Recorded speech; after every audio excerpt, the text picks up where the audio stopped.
ಅರಸರುಗಳ ಮೊದಲನೆಯ ಗ್ರಂಥದಿಂದ ವಾಚನ. ಅಧ್ಯಾಯ 3. ಸುಜ್ಞಾನಕ್ಕಾಗಿ ಸೊಲೊಮೋನನ ವಿಜ್ಞಾಪನೆ. ಸೊಲೊಮೋನನು ಈಜಿಪ್ಟಿನ ಅರಸ ಫರೋಹನ ಮಗಳನ್ನು ಮದುವೆ ಮಾಡಿಕೊಂಡು ಅವನ ಅಳಿಯನಾದ. ತನ್ನ ಅರಮನೆಯನ್ನು, ಸರ್ವೇಶ್ವರರ ಮಹಾದೇವಾಲಯವನ್ನು ಹಾಗೂ ಜೆರೂಸಲೇಮಿನ ಸುತ್ತಣ ಗೋಡೆಯನ್ನು ಕಟ್ಟಿ ಮುಗಿಸುವ ತನಕ ಆಕೆಯನ್ನು ದಾವೀದ ನಗರದಲ್ಲಿ ಇರಿಸಿಕೊಂಡನು. ಅಲ್ಲಿಯವರೆಗೂ ಸರ್ವೇಶ್ವರ ಸ್ವಾಮಿಯ ನಾಮಕ್ಕೋಸ್ಕರ ಆಲಯವೇ ಇರಲಿಲ್ಲ. ಆದುದರಿಂದ ಜನರು ಪೂಜಾ ಸ್ಥಳಗಳಲ್ಲಿ ಬಲಿಯರ್ಪಣೆ ಮಾಡುತ್ತಿದ್ದರು. ಸೊಲೊಮೋನನು ಸರ್ವೇಶ್ವರನನ್ನು ಪ್ರೀತಿಸಿ ತನ್ನ ತಂದೆ ದಾವೀದನ ವಿಧಿಗಳನ್ನು ಕೈಗೊಳ್ಳುತ್ತಿದ್ದನು. ಆ ಪೂಜಾ ಸ್ಥಳಗಳಲ್ಲಿ ಬಲಿಯರ್ಪಿಸುತ್ತಿದ್ದನು, ಅಲ್ಲಿಯೇ ಧೂಪಾರತಿ ಎತ್ತುತ್ತಿದ್ದನು. ಒಮ್ಮೆ ಅರಸ ಸೊಲೊಮೋನನು ಬಲಿಯರ್ಪಿಸುವುದಕ್ಕಾಗಿ ಪೂಜಾ ಸ್ಥಳಗಳಲ್ಲಿ ಪ್ರಾಮುಖ್ಯವಾದ ಗಿಬ್ಯೋನಿಗೆ ಹೋದನು. ಅಲ್ಲಿನ ಪೀಠದ ಮೇಲೆ ಸಹಸ್ರ ಬಲಿಗಳನ್ನು ಸಮರ್ಪಿಸಿದಾಗ ದೇವರಾದ ಸರ್ವೇಶ್ವರ ಆ ರಾತ್ರಿ ಕನಸಿನಲ್ಲಿ ಅವರಿಗೆ ಕಾಣಿಸಿಕೊಂಡರು. ನಿನಗೆ ಯಾವ ವರ ಬೇಕು ಕೇಳಿಕೋ ಎಂದು ಹೇಳಿದರು. ಸೊಲೊಮೋನನು, ನಿಮಗೆ ಪ್ರಾಮಾಣಿಕನಾಗಿ ನೀತಿಯಿಂದಲೂ ಯಥಾರ್ಥ ಚಿತ್ತದಿಂದಲೂ ನಡೆದುಕೊಂಡ ನಿಮ್ಮ ದಾಸನು ನನ್ನ ತಂದೆಯೂ ಆದ ದಾವೀದನಿಗೆ ನೀವು ಮಹಾಕೃಪೆಯನ್ನು ತೋರಿಸಿದಿರಿ.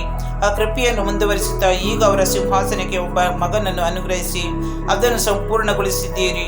ನನ್ನ ದೇವರಾದ ಸರ್ವೇಶ್ವರ, ನನ್ನ ತಂದೆಗೆ ಬದಲಾಗಿ ನಿಮ್ಮಿಂದ ಅರಸನಾಗಿ ನೇಮಕಗೊಂಡಿರುವ ನಿಮ್ಮ ದಾಸನಾದ ನಾನು ಇನ್ನೂ ಚಿಕ್ಕವನು, ವ್ಯವಹಾರ ಜ್ಞಾನ ಇಲ್ಲದವನು.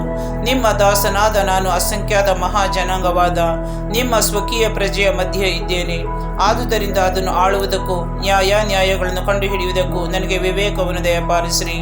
ಈ ಮಹಾಜನಾಂಗವನ್ನು ಆಳಲು ಯಾರೂ ಸಮರ್ಥರಲ್ಲ ಎಂದು ಬೇಡಿಕೊಂಡನು.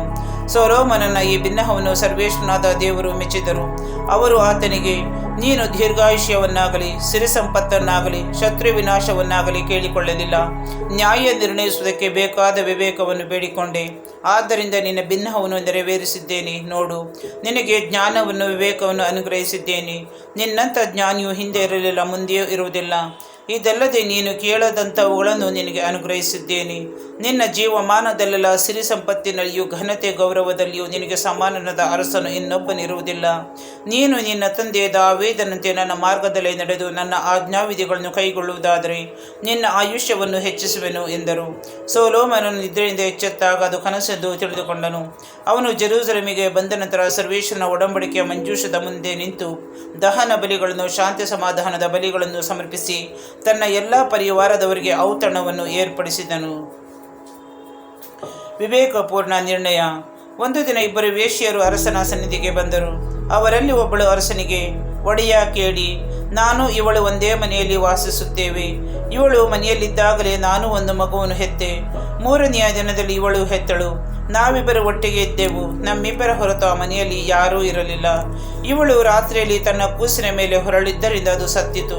ಮಧ್ಯರಾತ್ರಿಯಲ್ಲಿ ಇವಳೆದ್ದು ನಿಮ್ಮ ಸೇವಕಳಾದ ನಾನು ಗಾಢ ನಿದ್ರೆಯಲ್ಲಿದ್ದಾಗ ನನ್ನ ಮಗುವನ್ನು ತನ್ನ ಬಳಿಯಿಂದ ತೆಗೆದು ತನ್ನ ಮಗ್ಗುಲಲ್ಲಿ ಇಟ್ಟುಕೊಂಡಳು. ಸತ್ತು ಹೋದ ತನ್ನ ಮಗುವನ್ನು ನನ್ನ ಮಗ್ಗುಲಲ್ಲಿಟ್ಟಳು. ನಾನು ಬೆಳಗ್ಗೆ ಎದ್ದು ಮಗುವಿಗೆ ಹಾಲು ಕುಡಿಸಬೇಕೆಂದಿರುವಾಗ ಅದು ಸತ್ತಿತ್ತು. ಆದರೆ ಅದನ್ನು ಬೆಳಕಿನಲ್ಲಿ ನೋಡಿದಾಗ ಅದು ನಾನು ಹೆತ್ತ ಕೂಸಾಗಿರಲಿಲ್ಲ ಎಂದು ಹೇಳಿದಳು. ಆಗ 2ನೇಯವಳು, ಹಾಗಲ್ಲ, ಬದುಕಿರುವವನು ನನ್ನ ಮಗ, ಸತ್ತಿರುವವನು ನಿನ್ನ ಮಗ ಎಂದು ನುಡಿದಳು. 1ನೇಯವಳು ಮತ್ತೆ, ಇಲ್ಲ, ಸತ್ತಿರುವವನು ನಿನ್ನ ಮಗ, ಬದುಕಿರುವವನು ನನ್ನ ಮಗ ಎಂದಳು. ಹೀಗೆ ಅವರು ಅರಸರ ಮುಂದೆ ವಾದಿಸುತ್ತಾ ಇದ್ದರು. ಆಗ ಅರಸನು, ಜೀವದಿಂದಿರುವ ಕೂಸು ನನ್ನದು, ಸತ್ತಿರುವುದು ನಿನ್ನದು ಎಂದು ಒಬ್ಬಳು ಹೇಳುತ್ತಾಳೆ. ಇನ್ನೊಬ್ಬಳು, ಇಲ್ಲ, ಸತ್ತಿರುವುದು ನಿನ್ನದು, ಜೀವದಿಂದಿರುವುದು ನನ್ನದು ಎನ್ನುತ್ತಾಳೆ. ನನಗೊಂದು ಕತ್ತಿಯನ್ನು ತಂದುಕೊಡಿ ಎಂದು ಸೇವಕರಿಗೆ ಹೇಳಿದನು. ಅವರು ತಂದರು. ಅರಸನು ಅವರಿಗೆ, ಜೀವದಿಂದಿರುವ ಕೂಸನ್ನು ಕಡಿದು 2 ಭಾಗ ಮಾಡಿ ಅರ್ಧವನ್ನು ಅವಳಿಗೂ ಅರ್ಧವನ್ನು ಇವಳಿಗೂ ಕೊಡಿ ಎಂದು ಅಪ್ಪಣೆ ಮಾಡಿದನು. ಆಗ ಜೀವದಿಂದಿದ್ದ ಕೂಸಿನ ನಿಜವಾದ ತಾಯಿಗೆ ಕೂಸಿನ ವಿಷಯದಲ್ಲಿ ಕರುಳು ಕರಗಿತು.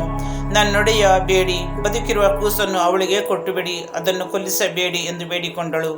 2ನೇಯವಳು, ಅದು ನನಗೂ ಬೇಡ, ನಿನಗೂ ಬೇಡ, ಕಡಿಯಲಿ ಎಂದು ಕೂಗಿದಳು. ಕೂಡಲೇ ಅರಸನು, ಬದುಕಿರುವ ಕೂಸನ್ನು ಕೊಲ್ಲಬೇಡಿ, ಅದನ್ನು ಆ ಸ್ತ್ರೀಗೆ ಕೊಡಿ, ಅವಳೇ ಅದರ ತಾಯಿ ಎಂದು ಆಜ್ಞಾಪಿಸಿದಳು. ಇಸ್ರಾಯೇಲರೆಲ್ಲರೂ ಅರಸನ ಈ ತೀರ್ಪನ್ನು ಕೇಳಿದರು. ನ್ಯಾಯ ನಿರ್ಣಯಿಸುವುದಕ್ಕೆ ಈತನಲ್ಲಿ ದೇವದತ್ತ ಜ್ಞಾನವಿದೆ ಎಂದು ತಿಳಿದು ಅವನ ಬಗ್ಗೆ ಅಪಾರ ಗೌರವವುಳ್ಳವರಾದರು.